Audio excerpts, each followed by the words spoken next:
जय जगन्नाथ बंधुगण आज आम जाना 4 एप्रिल 2026 शनिवार दिन द्वादश राशि राशिफल विषय यही दैनिक राशिफल चंद्र गोचर गणना को नहीं आधारित एवं चंद्र गोचर गणना आम जीवन में बहुत प्रभाव पकई थाए।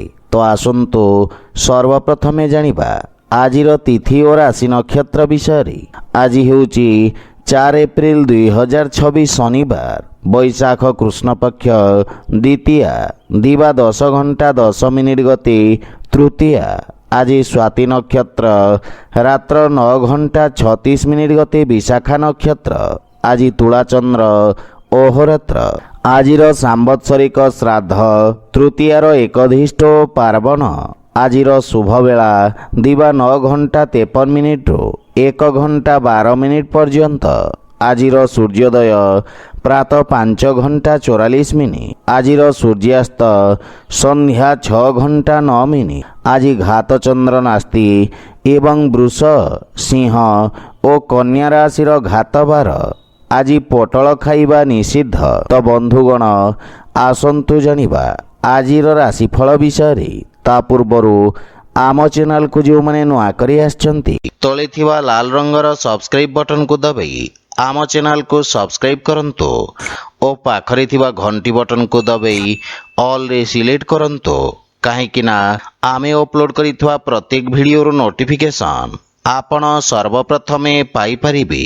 तो प्रथमे जानिबा मेष राशि विषय। आपणक सप्तम भाव में चंद्रदेवंक गोचर आपणक सहयोगी द्वारा लाभ प्रदान करिब।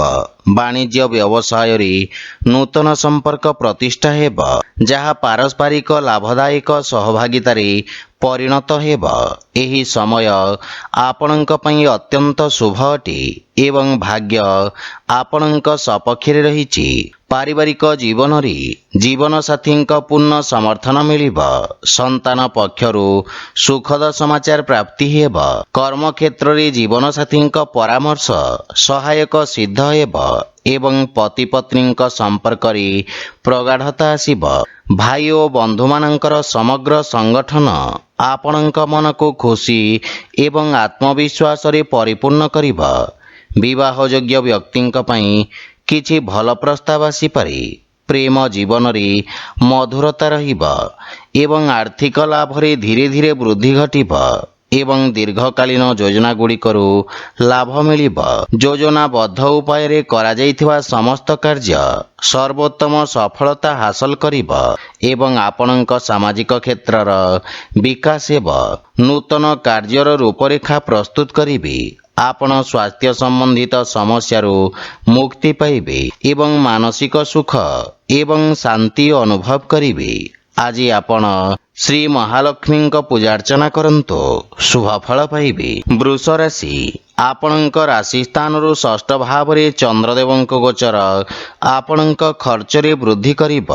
आपण निज बुद्धि एवं कौशल बल रे निज समस्त लक्ष्य को हासिल करिबारे सक्षम हेबे। आपणक किछि गुप्त शत्रु आपणक भावमूर्ति को नष्ट करिबार प्रयास करिबे। आपण नूतन लोकंक सहित साक्षात करिबे।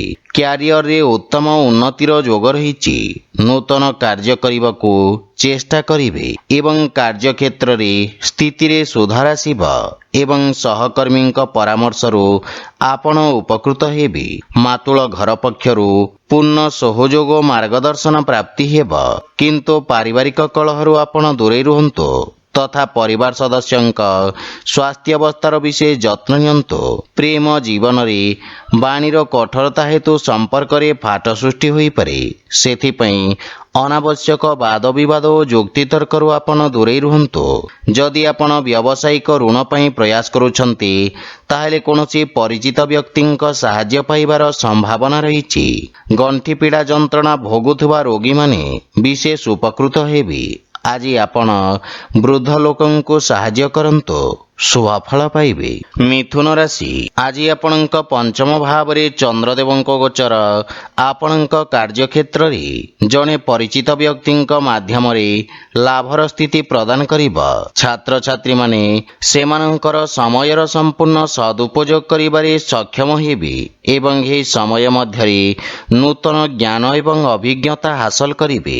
ପାରିବାରିକ ଜୀବନରେ ସନ୍ତାନଙ୍କ ଉନ୍ନତିରେ ଆପଣ ବିଶେଷ ଆନନ୍ଦ ପ୍ରାପ୍ତ କରିବେ ଏବଂ ସନ୍ତାନ ଆପଣଙ୍କ ଆଜ୍ଞାକାରୀ ହେବେ।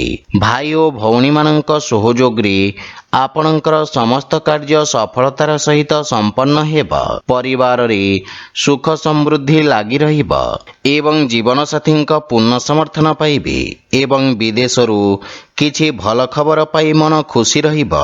ବଡ଼ ଭାଇଙ୍କ ବିଶେଷ ସମର୍ଥନ ଆପଣଙ୍କ ଅଗ୍ରଗତିର କାରଣ ହେବ, କିନ୍ତୁ ପିତାଙ୍କ ସ୍ୱାସ୍ଥ୍ୟ ପ୍ରତି ବିଶେଷ ଯତ୍ନ ନିଅନ୍ତୁ।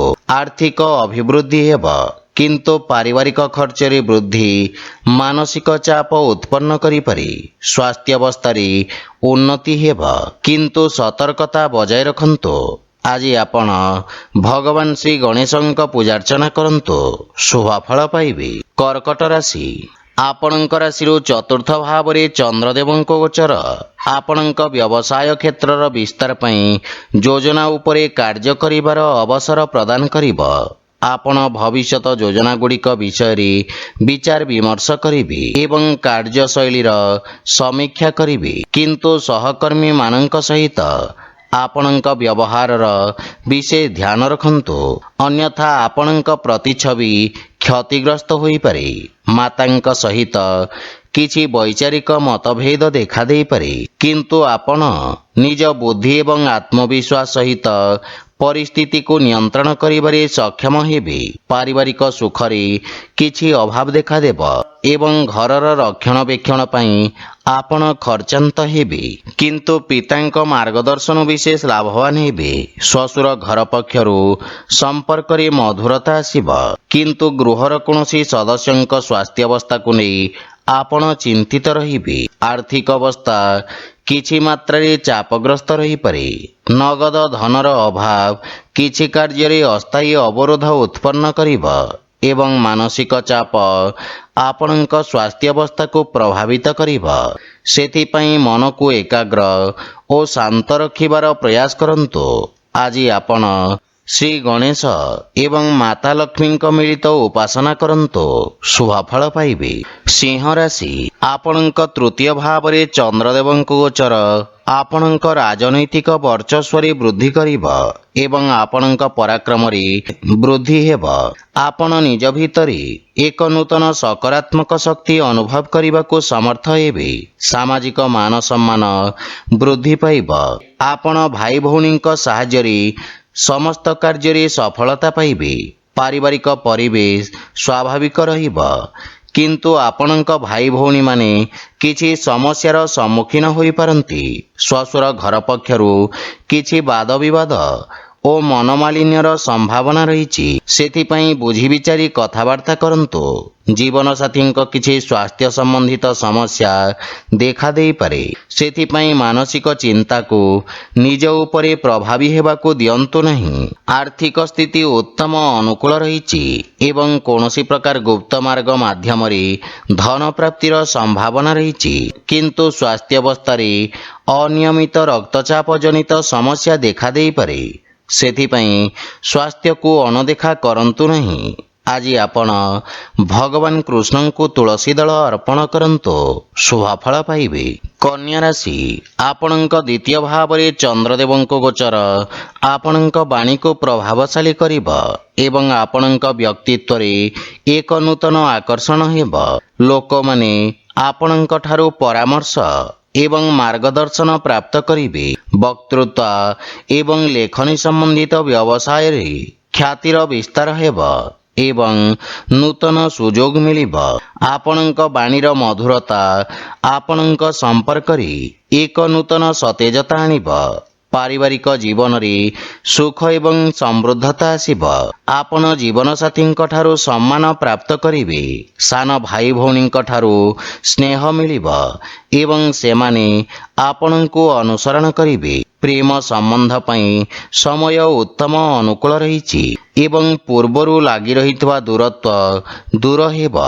ଆର୍ଥିକ ସ୍ଥିତି ଉତ୍ତମ ହେବାକୁ ଲାଗିବ। ଆୟର ନୂତନ ସ୍ରୋତରୁ ଧନ ପ୍ରାପ୍ତିର ଯୋଗ ରହିଛି। ଅଧିକାରୀ ବର୍ଗରୁ ଆପଣଙ୍କ କାର୍ଯ୍ୟକୁ ସମ୍ମାନ ପ୍ରାପ୍ତି ହେବ। ଛାତ୍ରଛାତ୍ରୀମାନେ ନିଜକୁ ଉପଯୁକ୍ତ ଭାବରେ ପ୍ରକାଶ କରିବାକୁ ସମର୍ଥ ହେବେ ଏବଂ ଉନ୍ନତିର ମାର୍ଗ ପ୍ରଶସ୍ତ ହେବ ଏବଂ ଆପଣଙ୍କ କାର୍ଯ୍ୟ ସବୁଠାରେ ପ୍ରଶଂସିତ ହେବ। ସ୍ୱାସ୍ଥ୍ୟାବସ୍ଥା ଉତ୍ତମ ଅନୁକୂଳ ରହିଛି ଏବଂ ଶ୍ୱାସ ସମ୍ବନ୍ଧିତ ରୋଗରେ ସୁଧାର ଆସିବ। ଆଜି ଆପଣ ଗୋମାତାଙ୍କୁ ଖାଇବାକୁ ଦିଅନ୍ତୁ, ଶୁଭଫଳ ପାଇବେ। ତୁଳା ରାଶି, ଆପଣଙ୍କ ରାଶି ସ୍ଥାନରୁ ଚନ୍ଦ୍ରଦେବଙ୍କ ଗୋଚର ଆପଣଙ୍କୁ ପୂର୍ବରୁ ଚାଲିଥିବା କିଛି ସମସ୍ୟାରୁ ମୁକ୍ତି ପ୍ରଦାନ କରିବ। ଆପଣଙ୍କ ବ୍ୟକ୍ତିତ୍ୱରେ ଆକର୍ଷଣ ଏବଂ ସୌନ୍ଦର୍ଯ୍ୟ ଆଣିବ। କାର୍ଯ୍ୟକ୍ଷେତ୍ରରେ ଆପଣ କରିଥିବା ପରିବର୍ତ୍ତନରୁ ସକାରାତ୍ମକ ପରିଣାମ ପ୍ରାପ୍ତି ହେବ ଏବଂ ଆପଣଙ୍କ ବ୍ୟବହାରିକ ଚିନ୍ତାଧାରା ଆପଣଙ୍କୁ ସମାଜରେ ସମ୍ମାନ ପ୍ରଦାନ କରିବ। ଛାତ୍ରଛାତ୍ରୀଙ୍କ ପାଇଁ ଇଚ୍ଛାକୃତ କ୍ଷେତ୍ରରେ ଉଚ୍ଚଶିକ୍ଷାର ମାର୍ଗ ପ୍ରଶସ୍ତ ହେବ। କାର୍ଯ୍ୟକ୍ଷେତ୍ରରେ ଜୀବନସାଥୀଙ୍କ ପରାମର୍ଶ ସହାୟକ ସିଦ୍ଧ ହେବ ଏବଂ ଜୀବନସାଥୀଙ୍କ ସହିତ ସମ୍ପର୍କରେ ପ୍ରଗାଢ଼ତା ଆସିବ। ମାତାଙ୍କ ପକ୍ଷରୁ ବିଶେଷ ଲାଭ ହେବାର ସମ୍ଭାବନା ରହିଛି ଏବଂ ବିଦେଶରୁ ସୁଖଦ ଖବର ମିଳିବ। ଭାଇ ଓ ସାଙ୍ଗମାନଙ୍କ ସହଯୋଗ ଆପଣଙ୍କ ଖୁସି ଏବଂ ଆତ୍ମବିଶ୍ୱାସରେ ବୃଦ୍ଧି କରିବ। ବିବାହଯୋଗ୍ୟ ବ୍ୟକ୍ତିଙ୍କ ପାଇଁ କିଛି ଭଲ ପ୍ରସ୍ତାବ ଆସିପାରେ। ପ୍ରେମ ଜୀବନରେ ମଧୁରତା ଆସିବ ଏବଂ ରାଜକୀୟ ପକ୍ଷରୁ ଆର୍ଥିକ ଲାଭ ପ୍ରାପ୍ତି ହେବ ଏବଂ ଆର୍ଥିକ ସ୍ଥିତି ସୁଦୃଢ଼ ହେବାକୁ ଲାଗିବ। ସ୍ୱାସ୍ଥ୍ୟାବସ୍ଥା ଉତ୍ତମ ଅନୁକୂଳ ରହିଛି। ଆଜି ଆପଣ ଗୋମାତାଙ୍କୁ ଖାଇବାକୁ ଦିଅନ୍ତୁ, ଶୁଭଫଳ ପାଇବେ। ବିଛା ରାଶି, ଆପଣଙ୍କ ଦ୍ୱାଦଶ ଭାବରେ ଚନ୍ଦ୍ରଦେବଙ୍କ ଗୋଚର ଆପଣଙ୍କ ରୋଜଗାର କ୍ଷେତ୍ରରେ କିଛି ବାଧାବିଘ୍ନ ସୃଷ୍ଟି କରିବ। କ୍ରୋଧର ଅଧିକତା ଆପଣଙ୍କ ପାଇଁ କ୍ଷତିକାରକ ହେବ ଏବଂ କୌଣସି ନିଷ୍ପତ୍ତି ନେବା ପୂର୍ବରୁ ଭବିଷ୍ୟତର ଯୋଜନା ବିଷୟରେ ଭଲ ଭାବରେ ଚିନ୍ତା କରିବା ଆପଣଙ୍କ ପାଇଁ ଲାଭଦାୟକ ହେବ।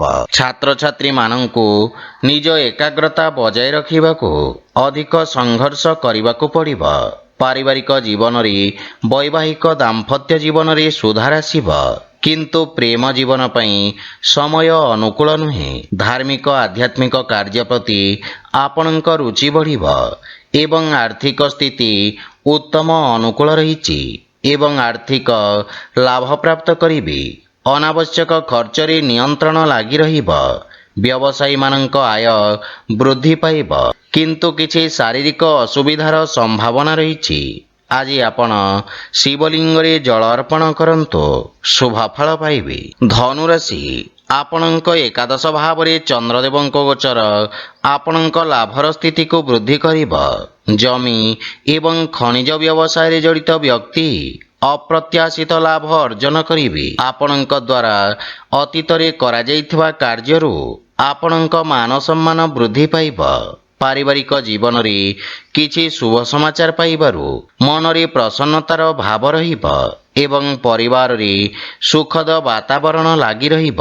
ଗୃହର ଛୋଟ ସଦସ୍ୟଙ୍କ ସହିତ ଉତ୍ତମ ସମୟ ଅତିବାହିତ କରିବେ। ପରିବାରରେ ସମସ୍ତଙ୍କ ସହିତ নম্রতাପୂର୍ଣ୍ଣ ଆଚରଣ ଦ୍ୱାରା ଲାଭ ଏବଂ ମାନସିକ ଶାନ୍ତି ପ୍ରାପ୍ତି ହେବ। ଆପଣଙ୍କ ପ୍ରଭାବଶାଳୀ ବାଣୀ ଛୋଟ ଭାଇମାନଙ୍କ ସହିତ ସମ୍ପର୍କକୁ ସୁଦୃଢ଼ କରିବ ଏବଂ ସେମାନେ ଆପଣଙ୍କ ଅନୁସରଣ କରିବେ। ପିତାଙ୍କ ପୂର୍ଣ୍ଣ ସହଯୋଗ ଲାଗି ରହିବ। ଆର୍ଥିକ ସ୍ଥିତି ଆହୁରି ସୁଦୃଢ଼ ହେବାକୁ ଲାଗିବ ତଥା ପୂର୍ବରୁ ବକେୟା ଦେଇଥିବା ଅର୍ଥ ଆପଣ ଆଜି ଫେରି ପାଇବେ ଏବଂ କିଛି ମାନ୍ୟଗଣ୍ୟ ବ୍ୟକ୍ତିଙ୍କ ସହିତ ସାକ୍ଷାତ କରିପାରନ୍ତି। ବାଣିଜ୍ୟ ବ୍ୟବସାୟରେ ଉନ୍ନତି ହେବ ଏବଂ ଦୀର୍ଘ ଦିନ ଧରି ଥିବା ସ୍ୱାସ୍ଥ୍ୟ ସମସ୍ୟାର ସମାପ୍ତ ହେବ। ଆପଣ ଶକ୍ତିଶାଳୀ ଏବଂ ପରିଶ୍ରମୀ ହେବେ। ଆଜି ଆପଣ ଗାୟତ୍ରୀ ମନ୍ତ୍ର ପାଠ କରନ୍ତୁ, ଶୁଭ ଫଳ ପାଇବେ। ମକର ରାଶି, ଆଜି କାର୍ଯ୍ୟକ୍ଷେତ୍ରରେ ନୂତନ ଯୋଜନା ଦ୍ୱାରା ଅଗ୍ରଗତି ହେବ। ବ୍ୟବସାୟୀମାନେ ନୂତନ ରୋଜଗାର ଏବଂ ଉନ୍ନତ ନିଯୁକ୍ତିର ସୁଯୋଗ ପାଇବେ ଏବଂ ଉଚ୍ଚ ଅଧିକାରୀଙ୍କ ସମ୍ପୂର୍ଣ୍ଣ ସହଯୋଗ ମିଳିବ। ରାଜକୀୟ ପକ୍ଷରେ ଜଡ଼ିତ ଲୋକମାନେ ଆର୍ଥିକ ଦୃଷ୍ଟିରୁ ଉପକୃତ ହେବେ। ନୂତନ ବ୍ୟବସାୟ ଆରମ୍ଭ କରିବା ପାଇଁ ଦିନଟି ଉତ୍ତମ ଅନୁକୂଳ ରହିଛି। ଲାଭର ସ୍ଥିତି ଉତ୍ତମ ରହିଛି। ଆପଣଙ୍କ ନୂତନ ଚିନ୍ତାଧାରା ଏବଂ କ୍ରାନ୍ତିକାରୀ ଭାବନା ଆପଣଙ୍କ କାର୍ଯ୍ୟକ୍ଷେତ୍ରରେ ଉତ୍ତମ ପରିଣାମ ପ୍ରଦାନ କରିବ। ପାରିବାରିକ ଜୀବନରେ ପିତାଙ୍କ ସହିତ ସମ୍ପର୍କ ସୁଦୃଢ଼ ହେବ ଏବଂ ପରିବାରରେ ଏକ ମନୋରମ ପରିବେଶ ରହିବ। ସନ୍ତାନ ଆପଣଙ୍କ ମାର୍ଗଦର୍ଶନର ଅନୁସରଣ କରିବେ ଏବଂ ଆପଣ ଜୀବନସାଥୀଙ୍କ ଭାବନାକୁ ସମ୍ମାନ କରିବେ। ପରସ୍ପର ପ୍ରତି ପ୍ରେମ ଭାବ ବୃଦ୍ଧି ପାଇବ ଏବଂ ନୂତନ ଆୟର ଉତ୍ସ ସୃଷ୍ଟି ହେବ। ଆର୍ଥିକ ସ୍ଥିତି ସୁଦୃଢ଼ ହେବାକୁ ଲାଗିବ। ସ୍ୱାସ୍ଥ୍ୟାବସ୍ଥା ଉତ୍ତମ ଅନୁକୂଳ ରହିଛି, କିନ୍ତୁ ଶ୍ୱାସ ସମ୍ବନ୍ଧିତ ରୋଗୀ ବିଶେଷ ସାବଧାନ ରହିବା ଉଚିତ। ଅନାବଶ୍ୟକ ଯାତ୍ରାରୁ ଆପଣ ଦୂରେଇ ରୁହନ୍ତୁ। ଆଜି ଆପଣ ଗୋମାତାଙ୍କୁ ଖାଇବାକୁ ଦିଅନ୍ତୁ, ଶୁଭ ଫଳ ପାଇବେ। କୁମ୍ଭ ରାଶି, ଚନ୍ଦ୍ରଦେବଙ୍କ ନବମ ଭାବରେ ଗୋଚର ଆପଣଙ୍କ ପାଇଁ ଭାଗ୍ୟବର୍ଦ୍ଧକ ରହିବ। ପୂର୍ବରୁ କରାଯାଇଥିବା ନିବେଶରୁ ଆପଣ ବିଶେଷ ଲାଭବାନ ହେବେ ଏବଂ ବ୍ୟବସାୟରେ ସ୍ଥାୟିତ୍ୱ ଆସିବ। ରୋଜଗାର କ୍ଷେତ୍ରରେ ଆସୁଥିବା ସମସ୍ୟାର ସମାଧାନ ହେବ। ପାରିବାରିକ ଜୀବନରେ ପିତାଙ୍କ ସ୍ନେହ ଏବଂ ଆଶୀର୍ବାଦ ପ୍ରାପ୍ତି ହେବ, କିନ୍ତୁ ଶ୍ୱଶୁର ଘର ପକ୍ଷରୁ ସମ୍ପର୍କରେ କିଛି ତିକ୍ତତାର ସମ୍ଭାବନା ରହିଛି। ଜୀବନସାଥୀଙ୍କ ସହଯୋଗ ଲାଗି ରହିବ, କିନ୍ତୁ ତାଙ୍କ ସ୍ୱାସ୍ଥ୍ୟାବସ୍ଥାର ବିଶେଷ ଧ୍ୟାନ ବଜାୟ ରଖନ୍ତୁ। ପରିବାରର ଛୋଟ ସଦସ୍ୟଙ୍କ ସହିତ ଉତ୍ତମ ସମୟ ଅତିବାହିତ କରିବେ ଏବଂ ମାନସିକ ଶାନ୍ତି ପାଇବେ, କିନ୍ତୁ ପ୍ରେମ ସମ୍ପର୍କରେ ବିଶେଷ ସାବଧାନ ରୁହନ୍ତୁ। ଆପଣଙ୍କ କ୍ରୋଧ ସମ୍ପର୍କକୁ ଖରାପ କରିପାରେ। ଆର୍ଥିକ ସ୍ଥିତି କ୍ଷେତ୍ରରେ ଆକସ୍ମିକ ଧନଲାଭର ଯୋଗ ରହିଛି। ନୂତନ ଆୟର ଉତ୍ସରୁ ଧନଲାଭର ସମ୍ଭାବନା ରହିଛି। ଆପଣ ଆଜି ଅଜଣା ବ୍ୟକ୍ତିଙ୍କ ଠାରୁ ସାହାଯ୍ୟ ପାଇପାରନ୍ତି। ଯେକୌଣସି କାର୍ଯ୍ୟରେ ଭାଗ୍ୟ ଆପଣଙ୍କୁ ସମର୍ଥନ କରିବ, କିନ୍ତୁ ପେଟ ସମ୍ବନ୍ଧିତ କୌଣସି ସମସ୍ୟା ଆପଣଙ୍କୁ ବ୍ୟଥିତ କରିପାରେ। ସେଥିପାଇଁ ସ୍ୱାସ୍ଥ୍ୟାବସ୍ଥାର ବିଶେଷ ଧ୍ୟାନ ରଖନ୍ତୁ। ଆଜି ଆପଣ ହନୁମାନ ଚାଳିଶା ପାଠ କରନ୍ତୁ, ଶୁଭ ଫଳ ପାଇବେ। ମୀନ ରାଶି, ଚନ୍ଦ୍ରଦେବ ଆଜି ଆପଣଙ୍କ ରାଶି ସ୍ଥାନରୁ ଅଷ୍ଟମ ଭାବରେ ଗୋଚର କରିବେ। ସେଥିପାଇଁ ଆପଣଙ୍କୁ କିଛି ଆକସ୍ମିକ ସମସ୍ୟାର ସାମ୍ନା କରିବାକୁ ପଡ଼ିପାରେ। ଅନାବଶ୍ୟକ ଖର୍ଚ୍ଚ ଆପଣଙ୍କ ଆର୍ଥିକ ସନ୍ତୁଳନକୁ ନଷ୍ଟ କରିପାରେ। କାର୍ଯ୍ୟକ୍ଷେତ୍ରରେ ଅତ୍ୟଧିକ କାର୍ଯ୍ୟ ବା ଅସାମଞ୍ଜସ୍ୟ ସ୍ଥିତି ମାନସିକ ଚାପର କାରଣ ହେବ। ପରିବାର ସଦସ୍ୟଙ୍କ ସହିତ ଛୋଟ ପ୍ରସଙ୍ଗକୁ ନେଇ ମତଭେଦ ହୋଇପାରେ। ଦୈନିକ କାର୍ଯ୍ୟରେ ବ୍ୟବଧାନ ଉତ୍ପନ୍ନ ହେବ ଏବଂ ଭାଇ ଭଉଣୀଙ୍କ ସମ୍ପର୍କରେ ତିକ୍ତତା ଆସିବାର ସମ୍ଭାବନା ରହିଛି, କିନ୍ତୁ ମାତାଙ୍କ ସ୍ୱାସ୍ଥ୍ୟ ପ୍ରତି ବିଶେଷ ଧ୍ୟାନ ରଖନ୍ତୁ। ପ୍ରେମ ଜୀବନରେ ପରସ୍ପରର ଭାବନାକୁ ସମ୍ମାନ ଦେଇ ସମ୍ପର୍କ ସୁଦୃଢ଼ ହେବ। ଆର୍ଥିକ ସ୍ଥିତି କ୍ଷେତ୍ରରେ ଅନାବଶ୍ୟକ ଆର୍ଥିକ ଦେବାନେବାରୁ ଆପଣ ଦୂରେଇ ରୁହନ୍ତୁ। କୌଣସି ପ୍ରକାରର ନିବେଶ କିମ୍ବା ଖର୍ଚ୍ଚ କରିବା ପୂର୍ବରୁ ସମସ୍ତ ଡକୁମେଣ୍ଟକୁ ଭଲ ଭାବରେ ଯାଞ୍ଚ କରନ୍ତୁ। କୌଣସି ବିଶ୍ୱସ୍ତ ବ୍ୟକ୍ତିଙ୍କ ସମର୍ଥନ ଆପଣଙ୍କ ପାଇଁ ସହାୟକ ହେବ। ବିଦ୍ୟାର୍ଥୀମାନଙ୍କୁ ନିଜ ଲକ୍ଷ୍ୟ ହାସଲ କରିବାକୁ ଅଧିକ ସଂଘର୍ଷ କରିବାକୁ ପଡ଼ିବ। ରୋଗ, ବିଷ ଏବଂ ଶତ୍ରୁମାନଙ୍କ ଠାରୁ ବିଶେଷ ସାବଧାନ ରୁହନ୍ତୁ ଏବଂ ସ୍ୱାସ୍ଥ୍ୟାବସ୍ଥାର ବିଶେଷ ଧ୍ୟାନ ରଖନ୍ତୁ। ଆଜି ଆପଣ ଗୋମାତାଙ୍କୁ ଖାଇବାକୁ ଦିଅନ୍ତୁ, ଶୁଭ ଫଳ ପାଇବେ। ତ ବନ୍ଧୁଗଣ, ଏହା ଥିଲା ଆଜିର ରାଶିଫଳ ବିଷୟରେ। ଯଦି ଭିଡ଼ିଓଟି ଆପଣମାନଙ୍କୁ ଭଲ ଲାଗିଥାଏ, ଲାଇକ୍, ସେୟାର ଓ କମେଣ୍ଟ କରି ଜଣାନ୍ତୁ ଏବଂ ଆମ ଚ୍ୟାନେଲକୁ ସବସ୍କ୍ରାଇବ୍ କରନ୍ତୁ। ଜୟ ଜଗନ୍ନାଥ।